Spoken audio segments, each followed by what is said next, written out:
আসসালামু আলাইকুম, কেমন আছেন সবাই? আলহামদুলিল্লাহ, তা আপনাদের দোয়াও ভালোবাসে ভালো যাচ্ছি। আজকে ব্লগটি দুপুর থেকেই শুরু করলাম।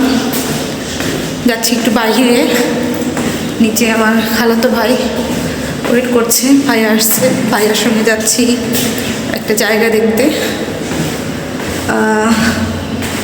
পুরো ভিডিওটি দেখে থাকুন, অবশ্যই জানতে পারবেন কোথায় জায়গা দেখতে গেলাম, তার জায়গার দাম কত, পুরো ডিটেলসটা আমি যতটুকু পারি দেওয়ার চেষ্টা করবো ইনশাল্লাহ। ভাইয়া চলে আসছে বাইক নিয়ে। তোমার ভিডিও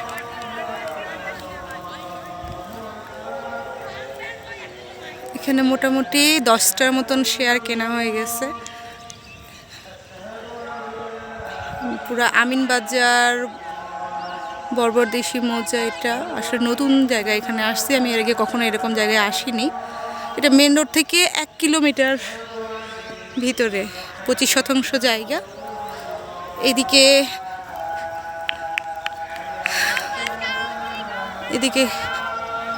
অনেক কচুরিপনা এরকম হচ্ছে, এদিকে এখানে ভরাট করেছে। মোটামুটি এখানে যতটুকু শুনলাম 66টা আপনার শেয়ার হবে।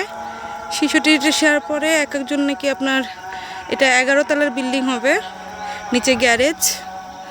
আর এইদিকে একটা আপনার কি একটা সমস্যা, এটা কারেন্টের থাম্বা পড়ছে, ওখানে ওই জন্য 3 কোণার সাইডে একটা মতন জায়গা ছেড়ে দেওয়া হবে, যেটা ভবিষ্যতে হয়তো বা দোকান বা কোনো কিছু করলো, যেখান থেকে যেটা মাসিক যে টাকাটা আসবে সেটা সবাই মিলে ব্যবহার করতে পারবে। এটা এরকমই কিছু বললো। সব কিছু মিলে ভালোই লাগলো, কিন্তু একটু মেন রোড থেকে 1 কিলোমিটার একটু ভিতরে, উন্নত হতে সময় লাগবে। ঢাকা শহরে তো কোনো জায়গায় পড়ে থাকে না। সব মিলে ভালোই লাগলো। এখন দেখা যাক, বাসায় যাই, মেয়ের বাবার সাথে কথা বলি কি বলল। এইটা ওইদিকে এই সাইডে আলাদা আলাদা আরও প্লট হবে এদিকে। যে আমরা ওখানে মোটরসাইকেল রাখছি, সেখানে টুকটাক বাড়ি আছে।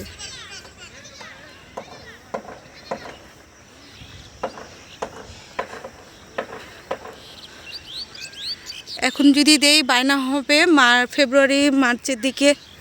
উনি বলল 7.5 লাখ 8 লাখ টাকা লাগবে এক একটা শেয়ারে, একদম রেজিস্ট্রি সহ। আর কাজ শুরু হবে প্রায় 1.5 বছর পরে। এখানকার এটা একটা স্থানীয় একটা লোকের জমি ছিল, তাদের কাছে এটা কিনে নিয়েছে। মোটামুটি 10টা শেয়ার হয়ে গেছে কেনা, এখনও বাকি আছে। 66 যেতে হয়, এখনও মোটামুটি 56টার মতো শেয়ার বাকি আছে।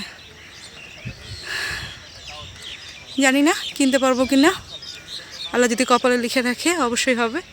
আর রাস্তাটা দেখাই একটু।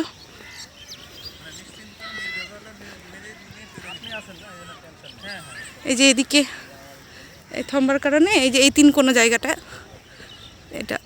এটা পাঠতে যাবে, কারণ কারেন্টের থম্বার তো বিল্ডিং উঠাতে পারবে না। আর এটা রাস্তা, এই বিল্ডিংয়ের রাস্তা হবে এদিকে, এখান থেকে সামনে হলো মাটির রাস্তা আসছে, ওখান পর্যন্ত চলে যাবে। এই তো যতটুকু পারছি আপনাদের সাথে শেয়ার করলাম। যদি কেনা হয় অবশ্যই আমি ব্লগে জানাবো নি আপনাদের। দেখি, আল্লাহ ভরসা, আল্লাহ কপালে কি লিখে রাখছে। ভাইয়াতে আর একটা প্লটে যাচ্ছি, ওইটা মেবি ওরা সামনে শুক্রবারে অনুষ্ঠান করবে, তারপরে কাজ উদ্বোধন করবে। এইটা ভাইয়া, এটা এটা কত? 12 শতক, 27 জন শেয়ার। জায়গার উপর ডিপেন্ড করে তো তালা উপরে উঠানো, বুঝছেন? আচ্ছা, 9 তলা হিসাব করে দেখা হয়েছে। 10 তলা বেকার। ও এদিক দিয়ে রাস্তা যাবে না? হ্যাঁ, এই রাস্তাতে আপনার ওই পর্যন্ত চলে যাবে। হ্যাঁ হ্যাঁ, এই রাস্তা সীমানা যে আপনার এই যে এলপিডি আছে, প্রত্যেকটা জায়গা মাপা আছে, এলপিডি আছে। ও আচ্ছা, ইয়াও তো। হ্যাঁ, এই যে দিয়ে দিচ্ছে, এই মাপ দিয়ে আছে সব জায়গা। এই যেখানে আছে না, এই যে এনটাই কোন রাস্তা? কত ফিট? 25 ফিট না, 20 ফিটের রাস্তা। ওটা 25 ফিট, 20 ফিট 25 ফিট আছে। 25 ফিট হলো মেন রাস্তাটা, বুঝছেন?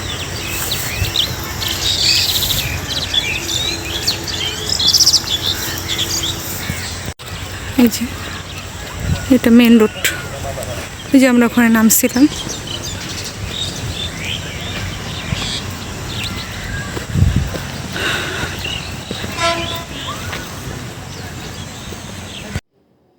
জমি দেখা শেষ করে এসে এটা আমার বাসার পাশেই শ্যামলী মাঠ। শ্যামলী মাঠের ওখানে অনেক স্ট্রিট ফুডের দোকান বসে, মজার মজার দোকান বসে। তো ভাইয়া বললো চলো ওখান থেকে বসে চা খাই। তো চা খেলে তো চায়ের সাথে টাও খেতে হয়, তাই না? তো এখানে পানিপুরি ছিল, পানিপুরিটা খেয়েছিলাম, আর এই ভাইয়া চাটা ছিল, চাটা খেয়েছিলাম। আমার যেহেতু আমি দাম দেইনি, আমার মনে নাই দামগুলো কত করে যে নিল। আর তারপর মেয়ের জন্য আর মেয়ের বাবার জন্য ভাইয়া আবার বার্গার দিয়ে দিল। ভাইকে খুব রিকোয়েস্ট করেছিলাম যে ভাইয়া আমি নেই, আমি খাওয়াই তোমাকে। আসলে বড় ভাইরা এরকমই হয়, বোনদের কাছে কখনো আসলে ওভাবে টাকা পয়সা নিতে চায় না। যাই হোক, ভাইকে অনেক ধন্যবাদ, ভাইয়া এত সময় দিল। এখানে পর্যন্ত গেলাম, আমরা জায়গা দেখে আসলাম, দেখে এসে আবার ভাইয়া এত মজার মজার খাবারগুলো খাওয়ালো। ভাইকে অসংখ্য ধন্যবাদ। ভাইয়ার পানিপুরিটা মজা ছিল, চাটাও 10-এর ভিতর 6 দিব। কিন্তু বার্গারটা যে এত বাজে ছিল, আমি এখানকার যাতান্ত শ্যাবলী মাঠের প্রতিটা স্ট্রিট ফুডের খাবারগুলোই অনেক মজা লাগে, যেহেতু প্রায় যাওয়া হয়, কিন্তু এই বার্গারটা খুবই বাজে ছিল। সব খাওয়া দাওয়া শেষ করে বাসায় সিঁড়িতে উঠছিলাম আর কথা বলছিলাম। যাই হোক, আমার ভিডিওটি যদি ভালো লাগে থাকে অবশ্যই আমার চ্যানেলটি সাবস্ক্রাইব করে নেবেন।